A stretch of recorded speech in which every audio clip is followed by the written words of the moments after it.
Tapi bahaya, banyak cewek-cewek jomblo. Buni aja deh yang tinggal di Hong Kong ya. Bismillahirrahmanirrahim. Assalamualaikum warahmatullahi wabarakatuh.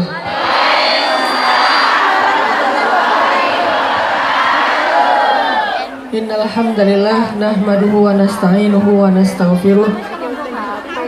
Enggak, aku iki nek taset mangke wis tak beber iki. Asyhadu an la ilaha illallah wahdahu la syarikalah wa asyhadu anna Muhammadan abduhu wa rasuluhu la nabiyya ba'dah. Allahumma salli wa sallim wa barik ala sayyidina wa habibina wa maulana Muhammadin kama dzakarahu dzakiruna al-akhyar wa salli wa sallim wa barik ala sayyidina Muhammadin makhtalafal lailu wan nahar wa salli wa sallim wa barik ala sayyidina Muhammadin wa alal muhajirina wal ansar. Radina billahi rabba wa bi Muhammadin nabiyya wa bil islami dina. Rabbi shrah li sadri wa yassir li amri wahlul 'uqdatan min lisani yafqahu qawli. Teman-teman semuanya, para mujahidah dari Hong Kong yang dirahmati Allah Subhanahu wa taala. Pertama-tama puji syukur kepada Allah untuk nikmat yang Allah kasih buat kita hari ini. Kita bisa ketemu lagi dalam majelis ilmu. Walaupun mungkin banyak teman-teman yang tidak bisa langsung hadir di dalam ruangan ini, insya Allah semua yang meniatkan untuk hadir Allah catat sebagai thalibul ilmi. Amin. Sebagaimana yang tadi udah didoain sama Bunda Nuris, udah banyak ya doanya ya, termasuk bab jodoh, yang kaya hati, kaya harta ya, yang ganteng. Yang penting jangan yang makan hati katanya tadi. Saya tinggal mengaminkan aja doanya dari Bunda Nuris, ditambah lagi dengan doa-doa musafir, 1000 lebih musafir, dan safarnya bukan sehari 2 hari, udah bertahun-tahun ya. Apalagi Bunda Nuris udah berapa tahun Bunda? 18 tahun, berarti mustajabah banget nih doa Bunda Nuris. Makin lama musafir, makin diijabah. Mudah-mudahan saya bisa balik lagi ke Hong Kong. Tahun depan. Insya Allah dalam waktu dekat ya. Allah yang melangkahkan kaki kita. Saya nggak pernah terfikir akan bolak-balik ke Hong Kong, kayak pergi ke pasar. Kalau ke mall tertentu di Bandung itu saya baru ke sana sekitar 3 bulan sekali, karena jarang ke mall itu. Ternyata saya lebih sering ke Hong Kong daripada ke mall di dekat rumah saya di Bandung. Ini Allah yang menggerakkan kaki. Teman-teman juga semuanya termasuk di sini panitia luar biasa bisa menghadirkan banyak ulama, ustadz-ustadz yang beken di Indonesia. Bukan saya ya. Maaf, saya cuman followersnya dikit lah, 2,6 juta. Sombong. Banyak ulama-ulama besar dari Indonesia yang hadir ke Hong Kong. Ini bukan karena Hong Kong menawarkan materi paling besar di antara yang undang di seluruh dunia. Hong Kong tidak menawarkan negeri yang indah seperti di Jepang, di New Zealand. Saya pernah ke New Zealand, saya beberapa kali ke Jepang. Hong Kong tidak menawarkan negeri yang maju seperti di London atau di Eropa, tapi Hong Kong menawarkan Al-Fatihah. Sehingga kekuatan Al-Fatihah Hong Kong itu bikin banyak ulama bolak-balik datang ke sini. Bahkan sampai mereka bilang, setiap saya bilang saya mau ke Hong Kong, pasti mereka menyebut teman-teman yang ada di sini, salam ya buat teman-teman para mujahidah yang ada di Hong Kong. Dapat salam dari Ustadz Felix, dapat salam dari Ustadz Umar Mita. Amin. Waalaikumsalam. Dari banyak asatiz dan ulama di Indonesia buat teman-teman semuanya. Maka kalau kita di dunia aja sudah dapat salam, diingat, dicintai oleh orang-orang soleh, insya Allah ini menjadi tanda baik kelak di akhirat kita tidak akan dilupakan. Amin ya Allah. Amin ya Allah. Mereka ingat kalau misalnya yang undangnya Hong Kong diprioritaskan. Ada jadwal juga, kalau bisa digeser, digeser. Demi apa? Demi teman-teman yang ada di Hong Kong. Amin ya Allah Ini barokah. saya belum bilang iya ya Bunda ya. Saya lagi godain Bunda. Biar deg-degan terus sampai saya pulang. Jadi kalau di dunia aja banyak orang soleh dan ulama ingat kita, memberi salam kepada kita. Mudah-mudahan nanti di akhirat ketika mereka masuk surga duluan, mereka ingat kita.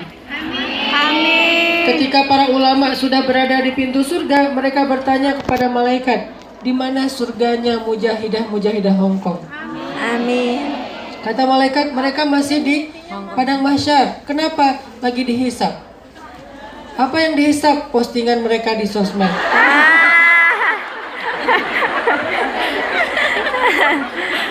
Apa yang dihisap? Instagram mereka, Facebook mereka, YouTube mereka. Jadi yang dihisap bukan duit, tapi sosmed. Karena sekarang hisap yang paling berat itu bukanlah hisap harta, tapi hisap sosial media. Hisap tentang postingan misalnya aurat, yang membuka aurat supaya cepat dapat jodoh. Padahal orang yang maaf pakai bikini aja tetap berstatus jodoh. Jadi jodoh itu bukan dari aurat yang dibuka atau ditutup. Jodoh itu adalah Allah yang menggerakkan hati mereka kepada kita. Ada yang posting masalah makanan, ada yang posting masalah pekerjaan, ada yang posting masalah segala macam. Ini akan dihisap. Faman ya'mal mithqala dzarratin khairan wa man ya'mal mithqala dzarratin syarran yarah. Terus ulama nanya, di mana mereka di padang mahsyar? Saya mencintai mereka ya Allah karena Engkau. Selamatkanlah mereka, bawa mereka bersama dengan saya masuk ke dalam surga. Karena saya pernah diundang mereka 3 kali ya Allah. Sebetulnya 4 kali, cuman belum saya okein gitu. Akhirnya ulama ini balik lagi ke padang mahsyar, mencari teman-teman semuanya yang ada di dalam daftar absen yang udah registrasi untuk datang ke majelis-majelis ulama. Baik yang akhirnya bisa masuk ataupun yang ternyata qadarullah tidak dapat tiket, akhirnya harus menunggu kesempatan yang lain. Semua yang udah berniat terdaftar, mendaftarkan diri, itu masuk dalam listnya para ulama dan solihin di padang mahsyar untuk diberi syafaat masuk ke dalam surga. Amin. Karena para ulama dan orang soleh nanti di padang mahsyar pasti mencari kita, teman-teman. Pasti mencari kita untuk masuk surganya bareng-bareng, nggak sendiri. Amin ya Karena Allah. nggak ada orang di surga itu yang kesepian. Amin ya. Nggak ada yang di surga itu yang bete. Nggak ada di surga adegan left group. Amin. Nggak ada di surga adegan orang yang di-block akunnya. Nggak ada di surga yang unfollow. Followers itu nambah terus di surga. Nggak ada dan semua kita jadi selebgram. Followersnya para malaikat dan penghuni-penghuni surga. Amin. Jadi nggak apa-apa yang followersnya masih sedikit, 20, 200 ya. Maaf ya, saya nggak sombong. 2,6 juta itu biasa aja kali. Tapi disebut-sebut ya. Teman-teman yang dirahmati Allah, pada hari ini kita akan bahas tentang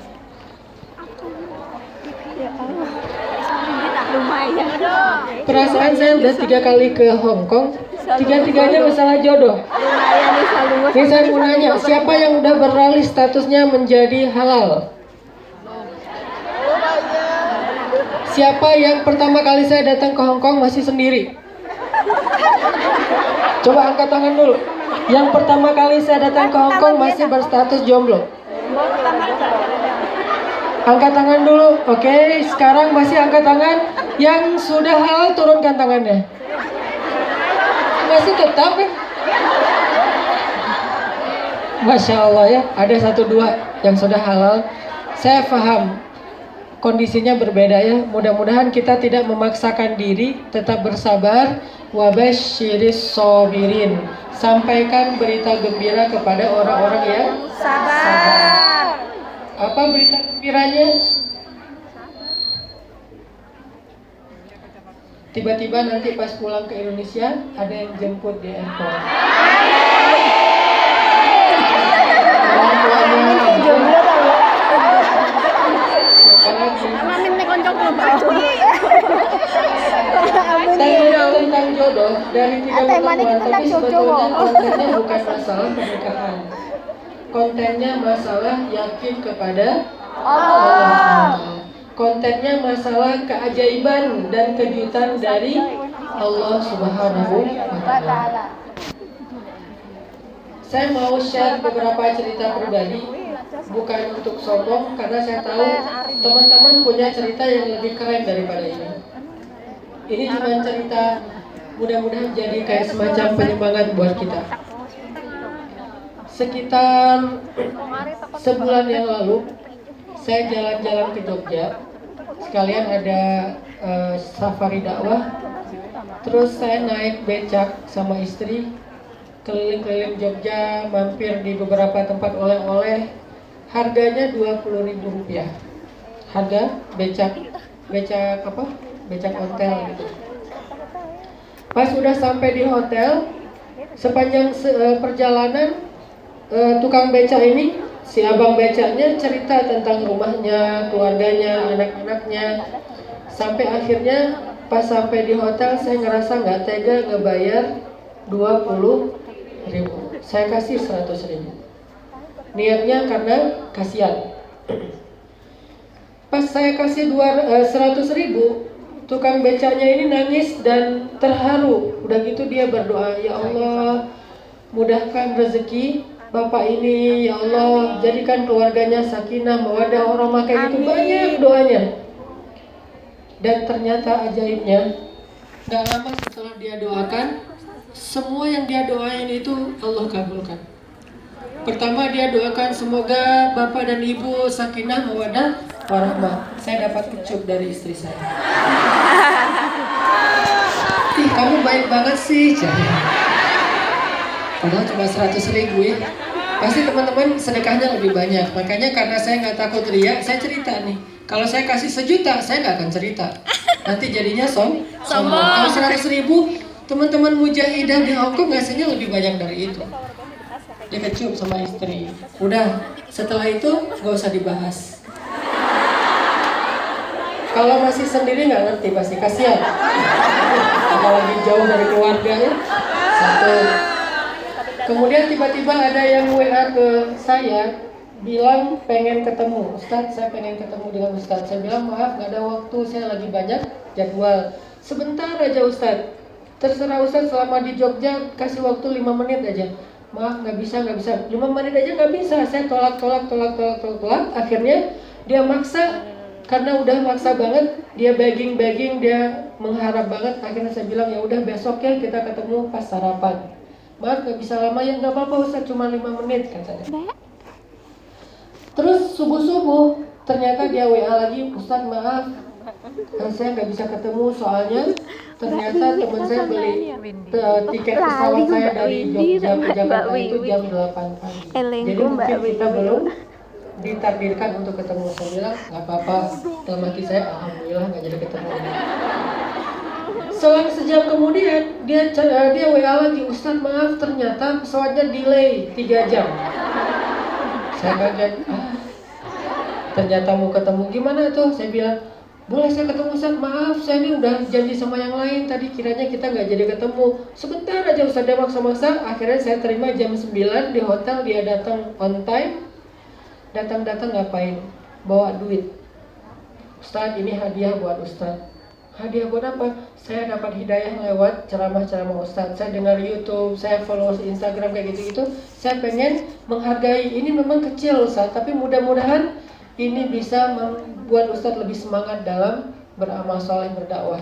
Allah yang menitipkannya lewat saya. Berapa coba teman-teman? 200 juta. Masya Allah.